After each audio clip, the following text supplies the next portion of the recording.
பாடலை எந்தெந்த சூழ்நிலையிலே யார் யார் பாடினார்கள் என்பதை குறித்து நாம் முதலாவது அறிந்து கொண்டு பின்பதாக நாம் செய்திக்குள்ளாய்க்கிறோம் சொல்லலாம். இயேசு கிறிஸ்துவினுடைய பிறப்பு நிமித்தமாக தேவதூதர்கள் பல இடங்களிலே வித்தியாசமான சூழ்நிலையிலே துதி வாழ்த்து பாடல்களை, ஸ்தோத்திர பாடல்களை பாடினார்கள். ஆசாரியன் ஆகிய சகரியா மரியாளுடன் எலிசபெத்திடம் தேவதூதன் துதி பாடல்களை பாடினார். வழிகாட்டியாக தேவதூதர்கள் மேய்ப்பர்களுக்கும் சாஸ்திரிகளுக்கும் பாடலை பாடினார்கள். 84 வயதான அன்னாளும் சிமியோன் கூட பாடலை பாடினதாக நாம் வேதத்தில் வாசிக்கலாம். இப்படி அநேகர் பாடினார்கள் வேதத்தின் பிரகாரமாக. ஆனால் உலகத்தில் இருக்கிறவர்கள் எப்பொழுது பாடலை பாடுகிறார்கள்? மன துக்கமா இருக்கிற நேரத்தில் என்ன வந்துருங்க, பாட்டு வந்துடும். என் மனைவி இறந்தப்போ பசங்க எல்லாம் சாமான் தைக்கிறது. இன்னைக்கு நான், நாளைக்கு பெரியவன், அடுத்த நாள் சின்னவன், இப்படி 3 பேர் தேய்க்கணும். அந்த சின்ன குட்டி இருக்கு பாருங்க, ரொம்ப திமிர் பிடிச்சவன். பெரிய பெரிய சாமான் அப்படியே ஒதுக்கி வச்சிருவான். ஏன்னா அடுத்த நாள் நான் தானே தேய்க்கணும், அதனால பெருசெல்லாம் அப்படியே வச்சிருவான். அப்போ நான் சாமான் தேய்க்கிற நேரத்தில் அந்த சாமானை பார்த்துட்டு ஒரு பாட்டு நானே சொந்தமாக பாடினேன். எப்படி மோசஸ் ராஜசேகர் பாடினாரோ, நடக்க முடியலை டேடி நடக்க முடியலைன்னு, நான் அப்படி ஒரு பாடலை பாடினேன். இந்த பாடலை கேட்டவன் சொல்கிறான், பாப்பா பாட்டுலாம் ரொம்ப பிறக்குது அப்படின்னா. என்னடா செய்யுது, தாங்க முடியலடா, உங்கள் மம்மி பாட்டில் விட்டுட்டு போயிட்டாடா அப்படி. அடுத்த டேர்ம்ஸ், அடுத்த நாள் பெரியவன், அதுக்கு அடுத்த நாள் சின்னவன். நான் என்ன பாட்டு பாடணும் அதையே அவர் ஹம் பண்ணுறாரு. அந்த பாடல் எப்பொழுது வருகிறது என்றால், ஒரு காரியத்தை நாம் செய்ய முடியவில்லை என்றால், அது நமக்கு மிகவும் வலியாக இருக்கிறதுனா அப்பொழுது பாட்டு வரும். அப்புறம் ரிசல்ட், சந்தோஷத்தில், பர்த்டேல, மன மகிழ்ச்சி நாட்களில் பாடல் வருகிறது.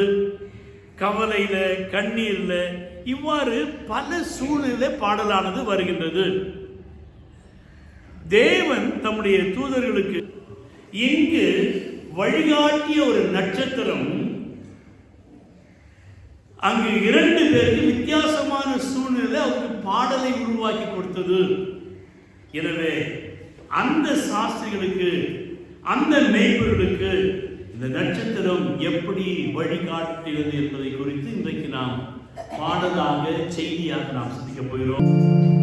கண்களை ஏறெடுப்பே மாமே நேராயே, கண்களை ஏறெடுப்பே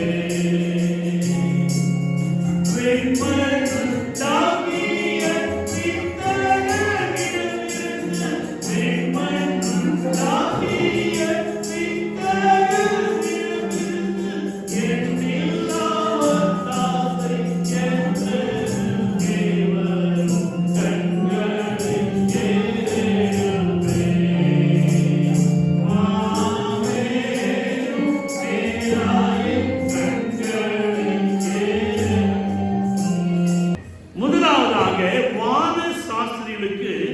வழிகாட்டிய ஒரு நட்சத்திரத்தை குறித்து நாம் இன்றைக்கு சிந்திக்க போகிறோம். இந்த நட்சத்திரத்துக்கு வழி நடத்தும் நட்சத்திரத்தை இந்த சாஸ்திரிகள் எங்க அவர் இருக்கிற இடத்துல இருந்து வானத்திலே ஆராய்ந்து பார்க்கிறவர்கள். ஒவ்வொரு இரவிலும் அந்த தொலைநோக்கு தூர கண்ணாடிகளை வைத்துக் கொண்டு அவர்கள் ஆராய்ந்து பார்ப்பது அவருடைய வேலையாக இருந்தது.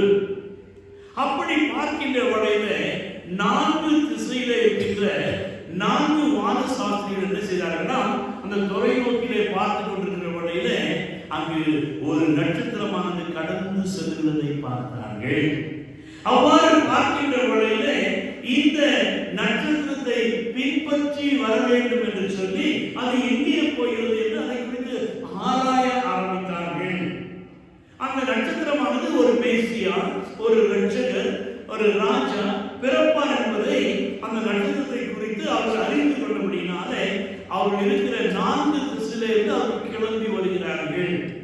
ஒவ்வொரு திசையிலிருந்து ஒவ்வொரு நாள் கிளம்பி வருகின்ற வகையிலே தான் இந்த பாடலை அவர்கள் பாடுகிறார்கள். எங்கே இருக்கிற வானத்துக்கு நேராக இருக்க வேண்டும். பிள்ளைகளே, நமக்கு பிரச்சனைகள் வருகின்ற வகையிலே உங்களுடைய கண்களை கொஞ்சம் நீங்க வானத்துக்கு நேராக ஏறிட்டு பாருங்கள். அப்படியே மகிமையே வேறு. எனக்கு நன்றாக ஞாபகம் இருக்கிறது. 4வது வகுப்பு படிக்கின்ற வகையிலே எங்க அப்பா ரிட்டையர் ஆகிறாரு, போலீஸ் டிஎஸ்பி ஆகிறாங்க.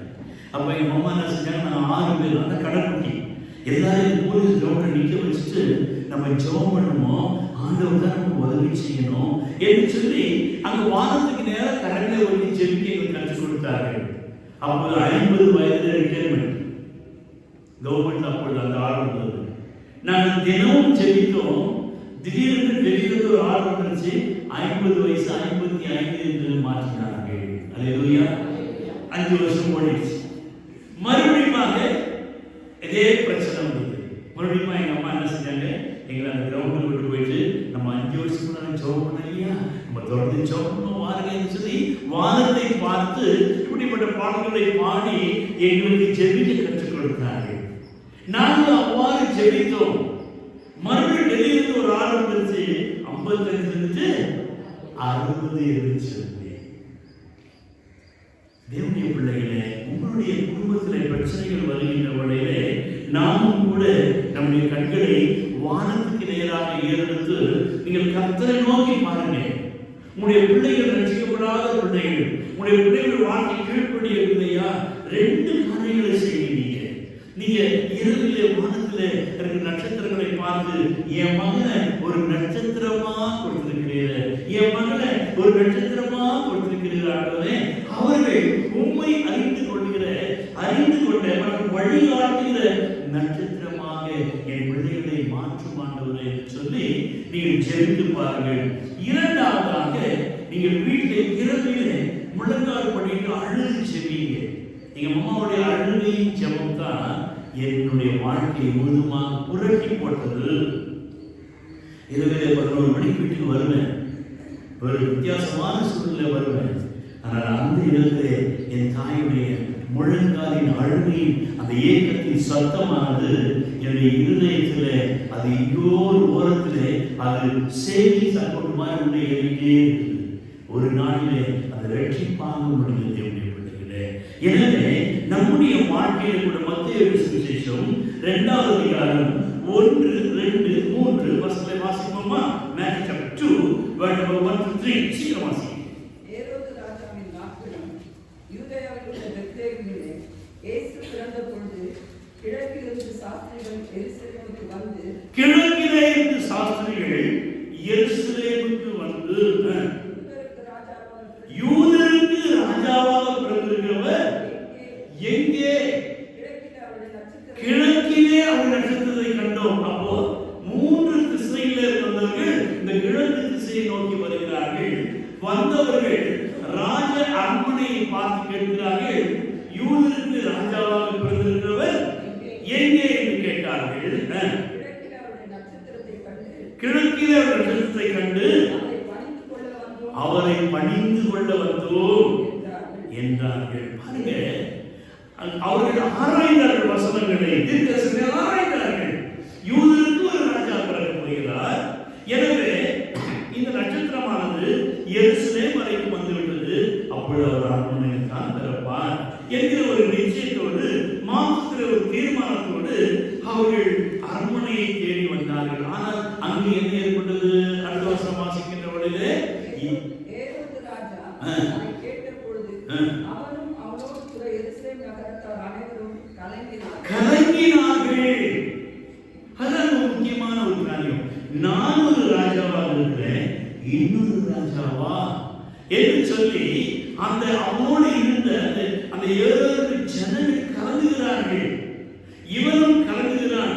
எனவே தேவனுடைய பிள்ளைகளே, நாம் நட்சத்திரமாகிய அந்த ரட்சகரை, மேசியாவை, ரட்சிப்பை நாம் பின்தொடர்கின்ற வழியிலே இப்படிப்பட்ட அநேக ஆசீர்வாதங்கள், பெரிய அரண்மனைகள், மாட மாளிகைகள், அழகு, சௌந்தரியம், மிகவும் மனதை கவரக்கூடிய காரியங்கள் நம்மளுக்கு கண்ணிருப்பாக ஏற்படலாம்.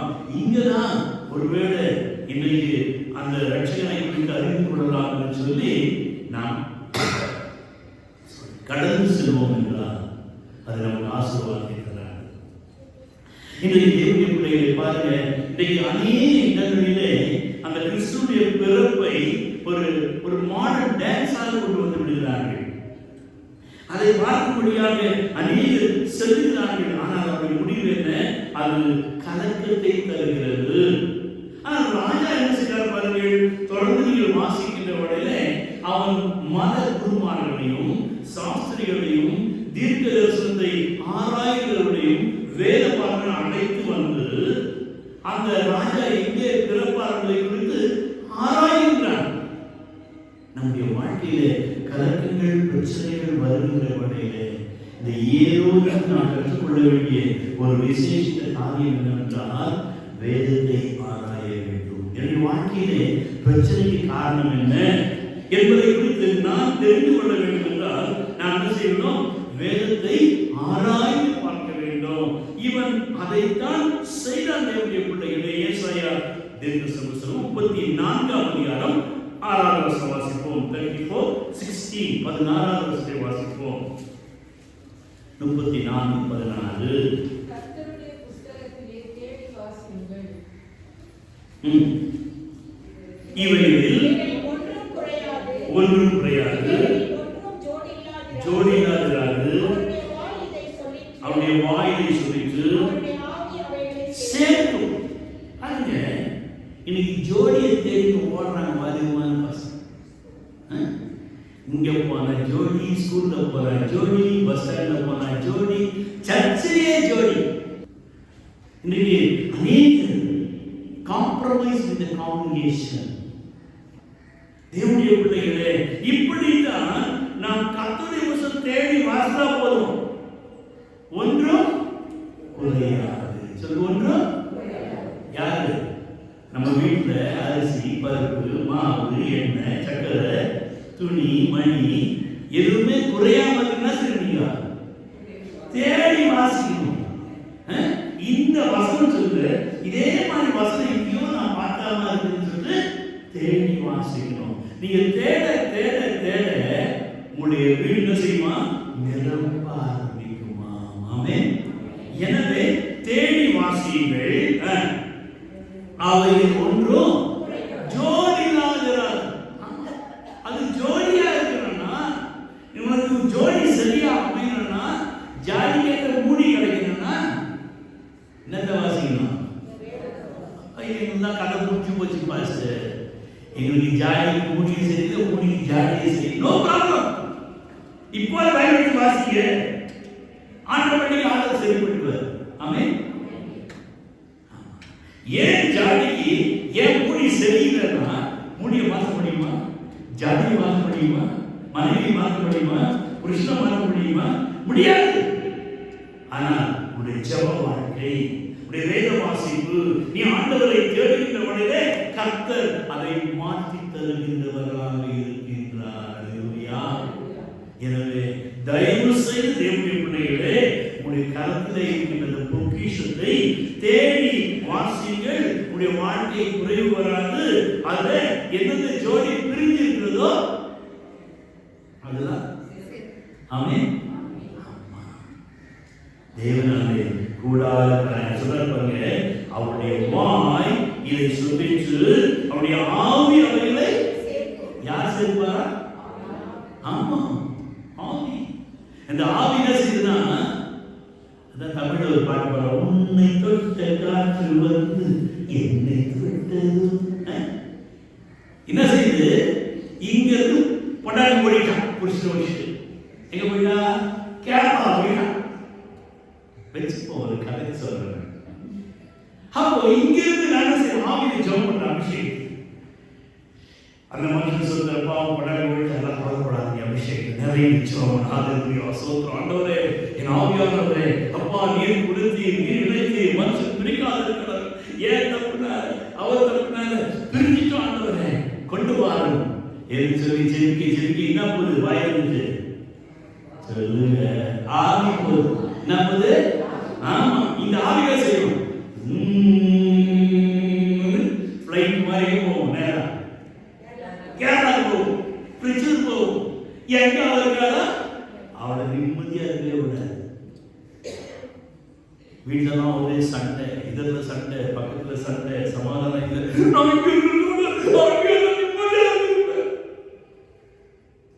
எப்பொழுது வேதத்தை வாசிக்கின்றவர்கள் உடைய ஆவியானது அவனுடைய ஆவியோடு இடைப்படுகின்றவர்களே, அந்த ஆவியானவர் அவைகளை ஒன்று சேர்க்கின்றார். எந்த மந்திரம், மானியம், சூனியம், இந்த எலுமிச்சம்பழம், தேங்காய் பத்தை, அப்புறம் குங்குமம், மண்ணாங்கட்டி, இதை வைக்கிறோம், அதை வைக்கிறோம், எதை வைக்காலும் தெரியல, எதை கையில கட்டாலும் சரி, கர்த்தருக்கு வருவார்.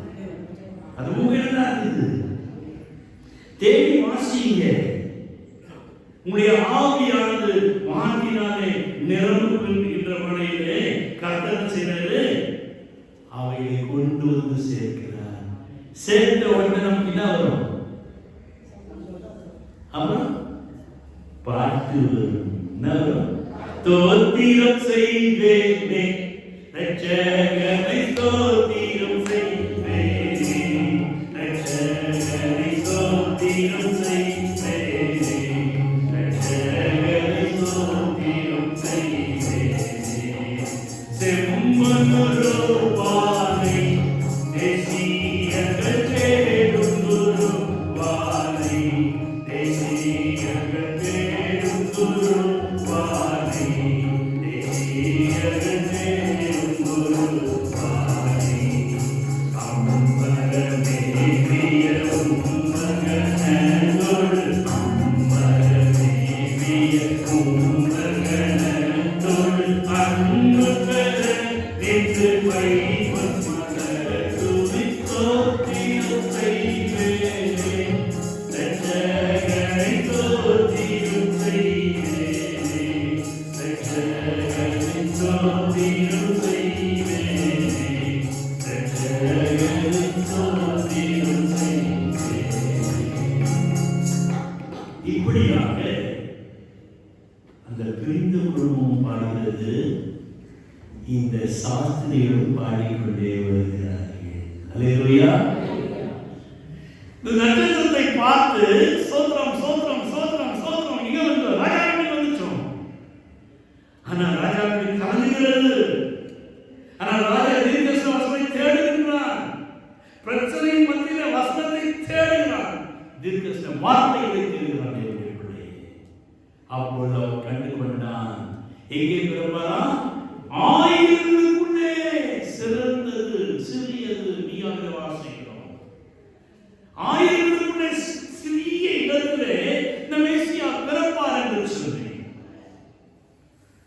இப்பொழுது கண்டு கொண்டார்கள். இந்த மேசியாவை தேடி நாங்கள் ஆயிரங்களுக்குள்ளே சிறியான அந்த கிராமத்துக்குள்ளாய் செல்ல வேண்டும் என்று சொல்லி அவ்வாறு செல்லுகின்ற வழியிலே இப்பொழுது பாடிக்கொண்டே செல்கிறார்கள். தோத்திரம் தோத்திரம் தோத்திரம் தோத்திரம் செம்பனுருவான தேசியங்கள் தேடும் குருவானை என்று சொல்லி அவர்கள் பாடிக்கொண்டே செல்கிறார். இது ஒரு பகுதியிலே இருக்கட்டும். இன்னொரு பகுதியில் லூக்கா 2ஆம் அதிகாரம் 10வது வசனம் வாசிக்கின்ற பொழுது தேவதூதர்கள் அந்த ராத்திரி வேளை மேய்ப்பர்கள் ஆடுகளை மேய்த்துக் கொண்டிருந்தார்கள். இந்த மேய்ப்பர்கள் யார் என்றால் இவர்கள் இந்த ஆடுகளை ஒரு விசேஷித்த ஆடுகள், சாதாரண ஆடுகளை மேய்க்கிறவர்கள் அல்ல. இவர்கள் அந்த தேவனுக்கு பலி செலுத்த வேண்டுமானால், அந்த பஸ்காவின் நாட்களிலே அந்த ஆடுகளுக்கு பலி செலுத்த வேண்டுமானால் அந்த பலி செலுத்துகிற ஆடானது பழுதற்றதாக இருக்க வேண்டும். எனவே அந்த பழுதற்ற ஆடுகளை மிகவும் பாதுகாப்பாக இரவும் பகலும் அந்த மேய்ப்பர்கள் அங்கிருந்து அதை பாதுகாத்துக் கொண்டு வருகிறார்கள். ஏனென்றால் இது தேவனுக்காக படைக்க வேண்டிய, பலி செலுத்த வேண்டிய இந்த ஆடு என்று சொல்லி இந்த ஆடுகளை அவர்கள் பயபக்தியோடு அங்கு பாதுகாத்துக் கொண்டு வருகிறார்கள். இது யாருங்க? லீடர்ஸ். யாருக்காக? லீடர்ஸ். கர்த்தர் கூட தலைவராக தலைவியாக மாற்றி இருக்கிறார். சபைக்குள்ளாக விசுவாசிகள் என்கிற இந்த ஆடுகள் தேவனுக்காக பலி செலுத்தப்பட வேண்டிய ஆடுகள்.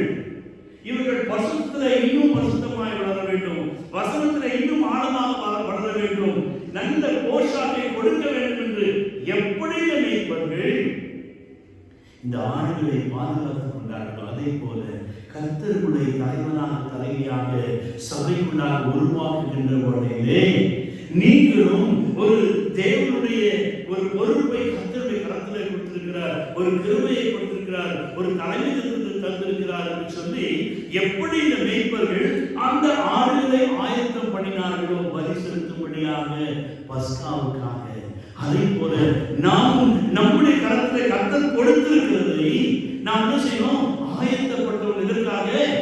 அவருடைய வருகைக்காக. அவர் வருகை எதிர்பார்க்கும் பக்தருக்கு அவர் வருகை மிக பெரும் மகிழ்ச்சி. அவர் வருகை எதிர்பாராமற்கு அவர் வருகை மிக பெரும் மகிழ்ச்சி. பாருங்கம்மா, நாம் எதிர்பார்த்து கொண்டிருக்க வேண்டும். இதெல்லாம் யார் சொல்லி கொடுக்கணும்? மேய்ப்பர்கள் தங்களுடைய ஆடுகளுக்கு கற்றுக் கொடுக்கணும். அதனாலதான் கர்த்தருடைய மேய்ப்பர்களாக மாற்றிக் கொண்டு வருகிறார்கள்.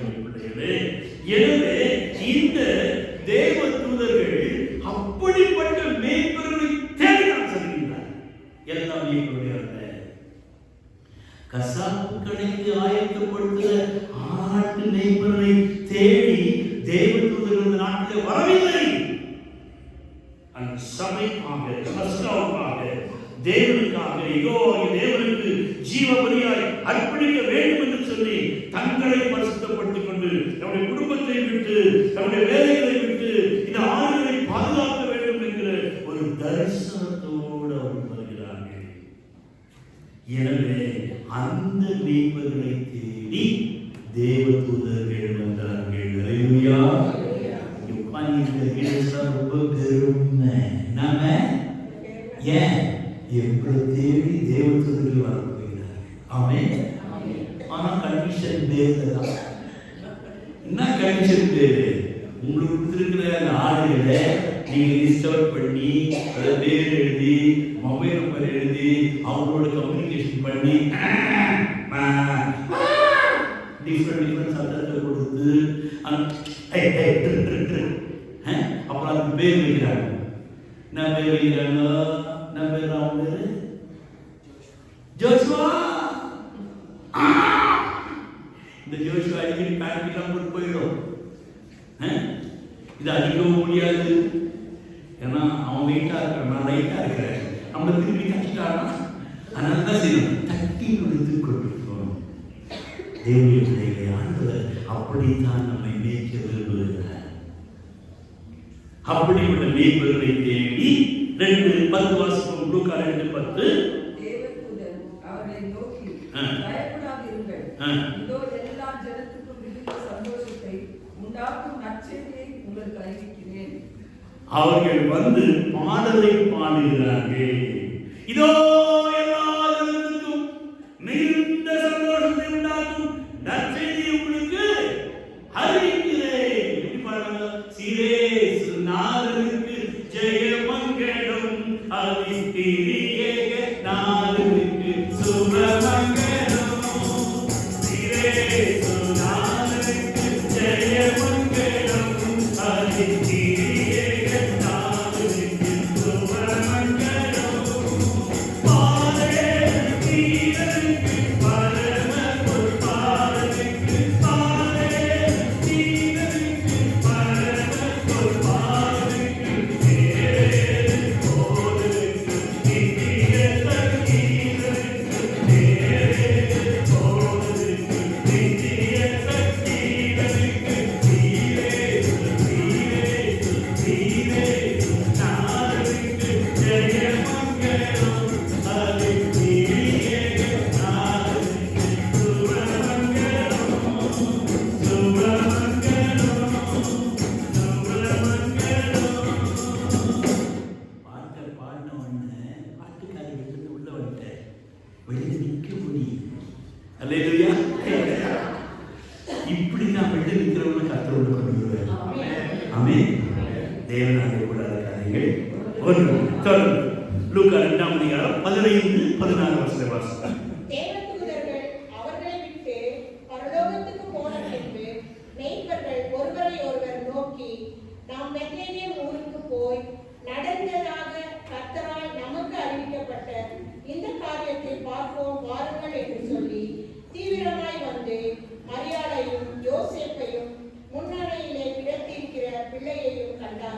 மேய்ப்பர்கள் அங்கு வந்து பார்க்கிறார்கள்.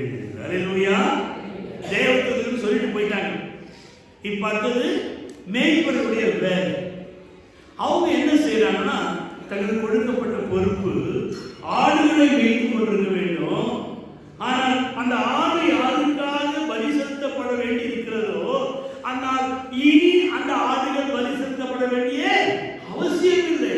ஏனென்றால் ஒரு மேசியா பிறந்திருக்கிறார். அவர் நமக்காக அடிக்கப்படுகிற ஆடுகளாக அவர் அங்கு நிற்க போகிறார். ஆனால் எனவே இந்த மேய்ப்பர்கள் என்ன செய்கிறார்கள்? அந்த ஆடுகளை அப்படியே விட்டுவிட்டு எங்கே வருகிறார்கள்? கர்த்தராலே நமக்கு சொல்லப்பட்டது இந்த காரியத்தை பார்ப்போம் வாருங்கள் என்று சொல்லி தீவிரமாக மரியாதையும் யோசேப்பையும் முன்னணியிலே கிடந்திருக்கிற பிள்ளையும் கண்டார்கள். இயேசு கிறிஸ்து பிறந்த வேளையிலே முதலாவது மேய்ப்பர்கள் தான் பார்த்தாங்க. வானசாஸ்திரிகள் எப்ப பார்த்தாங்க தெரியுமா? வானசாஸ்திரிகள் எப்பொழுது இயேசுவை பார்த்தார்கள் என்று சொல்லி. ஆனால் இயேசு பிறந்த வேளையிலே மேய்ப்பர்கள் தான் பார்த்தார்கள். அது வேதம் மிக தெளிவாய் சொல்கிறது. இந்த மேய்ப்பர்கள் தேவதூதர்கள் பாடலை பாடிக்கொண்டே இந்த தேவதூதர்கள் பறந்து கேட்கிறார்கள் வேதம் சொல்கிறது. ஆனால் நான் நம்புகிறேன், இந்த மேய்ப்பர்களோடு கூட அந்த பரலோகத்திலே இருந்து பெரிய சேனையாக அங்க இன்னும் ஆழமா சொல்ல போனா, நம்ம பிரேயர் சொல்லி செய்யறாங்களோ அவள் டீமை எடுத்துக்கிட்டு இந்த மேய்ப்பர்கள் செய்யறாங்க. இந்த ஆடுகளை எடுத்துக்கொண்டு எங்க வராங்க? இந்த குழந்தை இயேசு பாலனை பார்க்க வருகிறார். மேல ஒரு சேனை, கீழே ஒரு சேனை, எல்லாரும் எங்க வராங்க?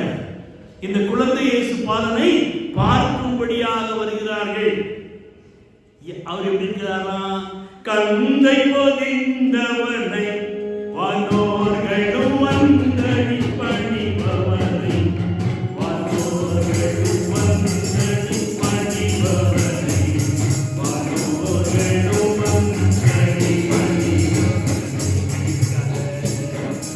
மந்தைய சாரந்த மாட்டியனே தோனை, மந்தைய சாரந்த மாட்டியனே தோனை, வானவரை என்னும் ஞான குணவானை தோத்திரம் செய்வேனே, ரட்சகனை தோத்திரம் செய்வேனே, ரட்சகனை தோத்திரம் செய்வேனே, ரட்சகனை தோத்திரம் செய்வேனே. இப்படியாக இங்கு மேய்ப்பர்களும் பாடிக்கொண்டே வருகிறார்கள். அல்லேலூயா. இந்த ஆடு என்ன திரும்ப செய்யும்? இந்த ஆடு மேய்ப்பன் எப்படி செய்கிறானோ அப்படி அதுவும் செய்யும். இந்த மேய்ப்பன் ஆடினா ஆடும். அப்போ இந்த மேய்ப்பர்கள் பாடலை பாடிக்கொண்டு வருகிறார்கள். அந்த ஆடுகளும் அவனோடு இணைந்து பாடலை பாடிக்கொண்டே வருகிறது. அல்லேலூயா. தேவனுடைய பிள்ளைகளை கர்த்தர் நம்மை உருவாக்குகிறார். நம்மை மாத்திரமல்ல, நமக்கு கொடுக்கப்பட்ட இதர ஆத்துமாக்களையும் அவருடைய சமூகத்துக்கு நேராக கர்த்தர் அவர்களை ஆயத்தமாக்குகின்றார். எனவே படிப்பறிவில்லாத மேய்ப்பர்கள் முன்னணையிலே கிடைத்திருக்கின்ற இந்த மேசியாவை கண்டார்கள், தேடினார்கள், பார்த்தார்கள். இது இங்கே டிராப் பண்ணும். இப்போ பழைய போவோம். சாஸ்திரிகள் இவங்க எங்க இருக்காங்க? சாஸ்திரிங்க இங்க அரண்மனையில ராஜ உபசாரம், சாப்பாடு தான், நல்லா மூக்கு பிடிக்க சாப்பிட்டு ஜாலியா இருக்கிறாங்க. தேவனுடைய பிள்ளைகளே, இந்த கிழக்கிலே கண்ட நட்சத்திரமானது அதனுடைய காரியங்களை பார்க்கின்ற பொழுது இந்த குறிப்பிட்ட நட்சத்திரமானது 6 மாதங்கள் வரைக்கும் தான் தெரியுமா. இந்த வால் நட்சத்திரம், நடக்கிற நட்சத்திரம் சொல்கிறார்களே, இது 6 மாதம் வரைக்கும் தெரியும். அப்புறம் மறைஞ்சிடும். மறுபடியும் 6 மாதத்துக்கு பின்பதாக மறுபடியும் வெளிப்படுமா. எனவே இவர்கள் அந்த இடத்திலே வந்து அவர்கள் ஆராய்ந்தார்கள், அவர்கள் அதை குறித்து படித்தார்கள். இந்த குறிப்பிட்ட நட்சத்திரமானது இந்த இடத்துல வந்து நின்று விட்டது. 6 மாதம் ஆயிடுச்சு. இப்ப எங்க பிறந்த ராஜா? அரண்மனையிலே பிறந்து விட்டார். ரொம்ப சந்தோஷம் அவனுக்கு. ஏன்னா நட்சத்திரம் மறைந்து விட்டது. அந்த இடத்திலே வந்து அவர்கள் ஆனால் எருசலேமிலே அவர்கள் அந்த மேசியாவாகிய கிறிஸ்துவை காண முடியவில்லை. ஏனென்றால் நட்சத்திரம் வந்தது, நடத்தினது, அங்கு மறைந்து விட்டது. ஆனால் அங்கு இயேசு இல்லை, மேசியா இல்லை, கிறிஸ்து இல்லை, ரட்சகர் இல்லை. இந்த சூழ்நிலையிலே இவர்கள் என்ன செய்கிறார்கள் என்றால், என்ன செய்வது என்று தெரியாதபடிக்கு அவர்கள் தத்தளித்துக் கொண்டிருக்கின்ற வழியிலே மத்தேயு 2ஆம் அதிகாரம் 10வது வசனம் வாசிக்கின்ற வழியிலே அவர்கள் அந்த நட்சத்திரத்தை கண்டு மிகுந்த ஆனந்த சந்தோஷம் அடைந்தார்கள் என்று வாசிக்கிறோம். அந்த நட்சத்திரத்தை கண்ட வழியிலே, எந்த நட்சத்திரம்? மிஸ் ஆன நட்சத்திரம். யாரு? ஓடிட்டாள். அவன் என்ன செஞ்சவோ? ஓடிட்டாள். இப்ப என்ன? திருப்பி வந்துட்டான். ஏன்? இந்த ஆவியை கொண்டு வருது.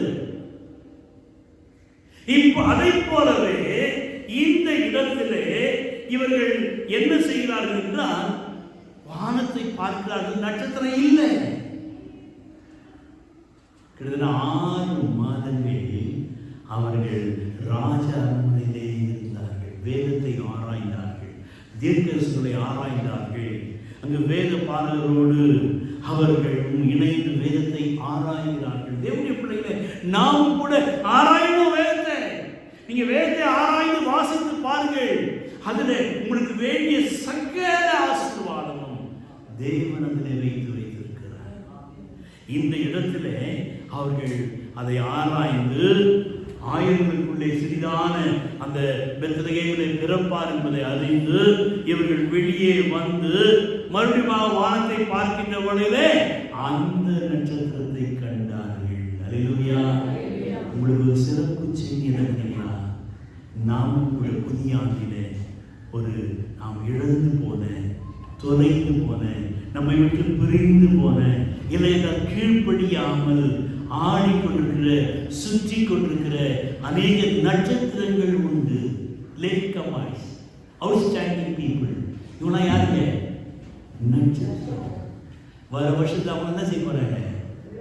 அம்மே, தேவனாலே கூடாத காரியங்கள் ஒன்றுமில்லை. நம்ம என்ன செய்யணும்? அதுக்காக எப்படி ஜெபிக்கணும்? அப்படியே போராடி வேதத்தை வாசித்து ஜெபித்து ஜெபிக்க மனம் புத்தம் புதிய இருதயமாய் மாறும். துதிக்க மனம் பாரம் நீங்கினம் ஜெபிக்க மனம் புத்தம் புதிய இருதயமாய் மாறும். துதிக்க மனம் பாரம் நீங்கினம். ஜெபத்தின் வல்லமையா? ஜெபத்தின் வல்லமையா பெரும் தடைகளை அகற்றிடலாம்.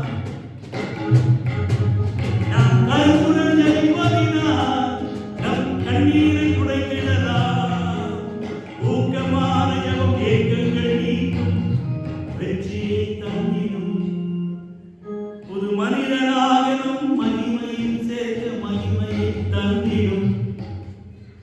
தேவனுடைய பிள்ளைகளை ஜெபத்தின் வல்லமை மகிமையான ஒரு வல்லமை. நீங்க ஜெபித்து பாருங்க. இனி பிள்ளைங்களை பேசாதீங்க, இனி புருஷன்கிட்ட பேசாதீங்க, இனி பொண்டாட்டிட்ட பேசாதீங்க. பேசாம போறீங்க, எல்லாத்துக்கும் பேசுங்க.